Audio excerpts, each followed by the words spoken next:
Dalam kitab ini Nabi Muhammad SAW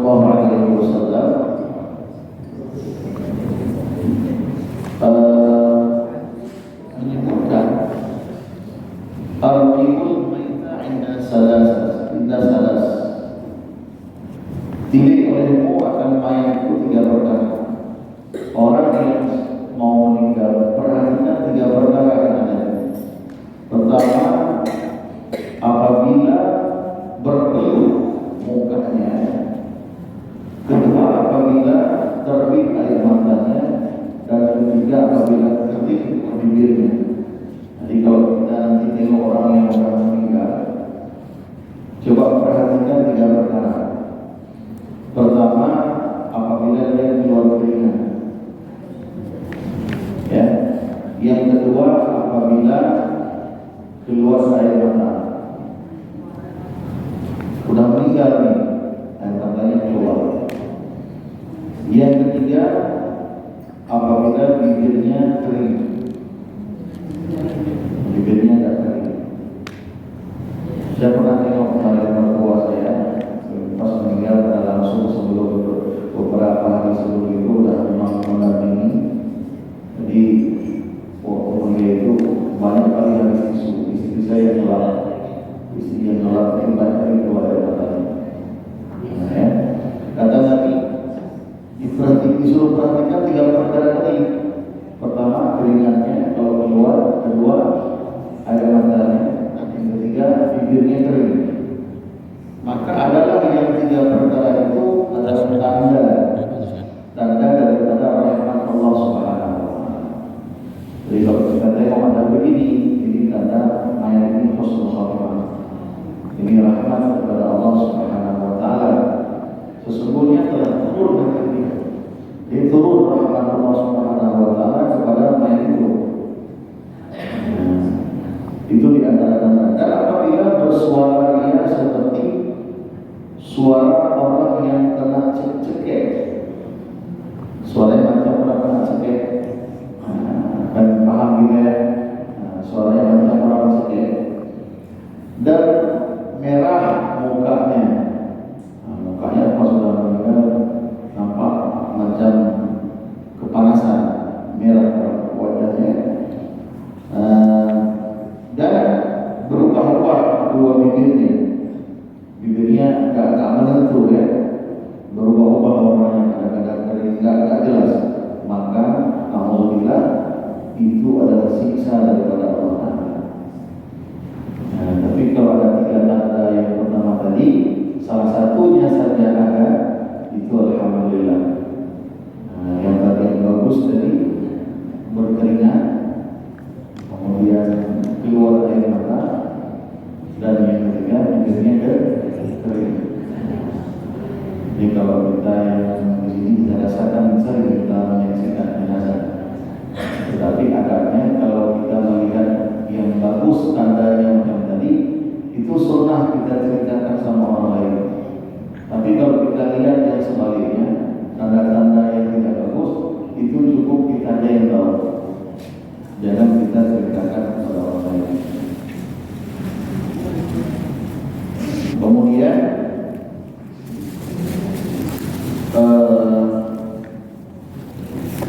sunnah pada ketika sakratul maut, pada sakit sakratul maut, kalau kita ya anggota badan kita itu tetap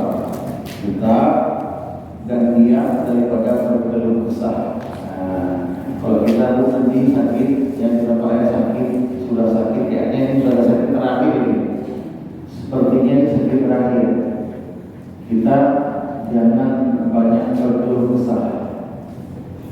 Kita anggota badan tetapnya jangan apa namanya, jangan lasah, ya, jangan lasah, agak tenang aja. Ada kadang-kadang dari orang sakit itu lasah kali, mereka cerewet macam-macam. Tapi kalau sakitnya sakit sakratul maut, kita dianjurkan untuk anggota kita tetap dia tidak berkeluh kesah. Kenapa? Karena kalau orang sakit model begini, Ini tanda alamat orang yang dapat bahagia di hari akhirat. Di sinyalnya ada. Kalau waktu sakitnya dia tenang, ya, bawaannya tidak mengeluh, anak-anaknya ada di samping-sampingnya, tapi tak banyak minta dia, tak minta itu dia tenang, ngikut aja apa yang dikehendaki oleh Allah. Ini tanda orang-orang yang akan mendapatkan sa'adah, kebahagiaan. Nah, maka kalau ada orang tua kita yang sudah mau seperti itu, kita tenangkan. Janganlah salah. Saya salah dengan anak-anak. Kemudian sunat pada ketika satu mengucapkan zikrullah Ta'ala. Zikir yang mana? Zikir la ilaha illallah. Jadi kita banyakkan membaca la ilaha illallah. Karena tanda kalau orang yang sakit sakaratul maut sering dia membaca la ilaha illallah, ini juga tanda orang ini akan mendapatkan husnul khatimah. Kenapa? Karena ada hadis daripada Rasulullah sallallahu alaihi wasallam, "Man kana akhiru kalamihi la ilaha illallah, dakhala al-jannah." Kata Nabi Muhammad sallallahu alaihi wasallam, siapa saja yang kalimat terakhirnya adalah la ilaha illallah, maka orang ini akan masuk ke dalam surga. Dalam hadis yang lain Nabi menyebutkan, "Man mata wa huwa ya'lamu an la ilaha illallah dakhala al-jannah." Barang siapa mati padahal dia mengetahui tiada Tuhan selain Allah, bukan dia ucapkan tapi dia yakin. Dalam satu hadis menyebutkan dia mengucapkan, tapi kalau ada orang memang suaranya hilang, bagaimana? Ada hadis lain, walaupun dia tidak mengucapkan tapi dia yakin bahwa tiada Tuhan melainkan Allah. Orang ini pun masuk dalam surga.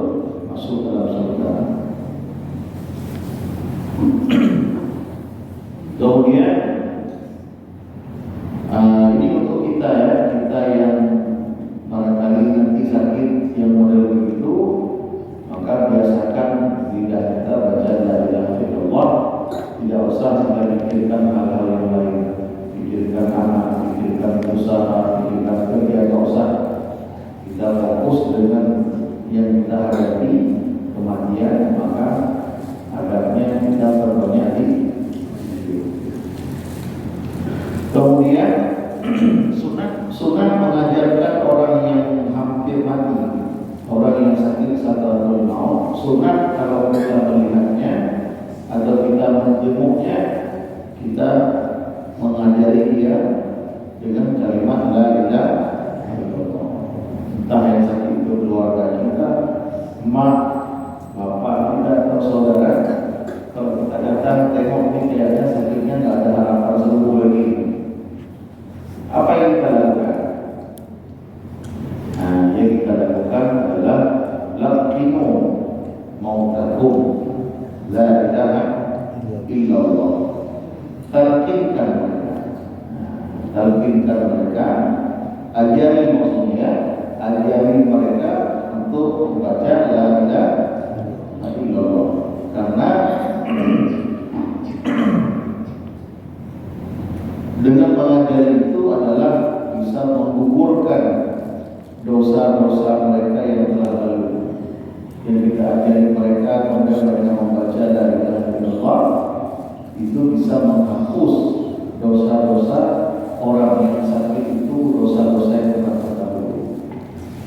Maka kalau kita datang kepada orang sakit, jangan banyak cakap yang lain, jangan sibuk sama HP atau dengan ngobrol sama kawan-kawan kita yang lain, tapi kita fokus kepada mentalkinkan orang yang sedang sekarat. Kemudian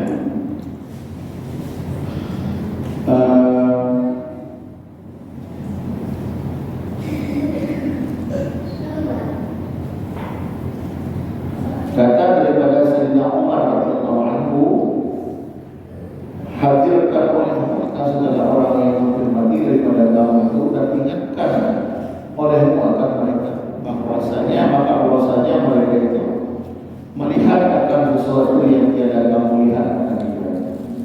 Jadi orang yang sudah hendak meninggal itu mereka bisa melihat apa yang kita tidak lihat.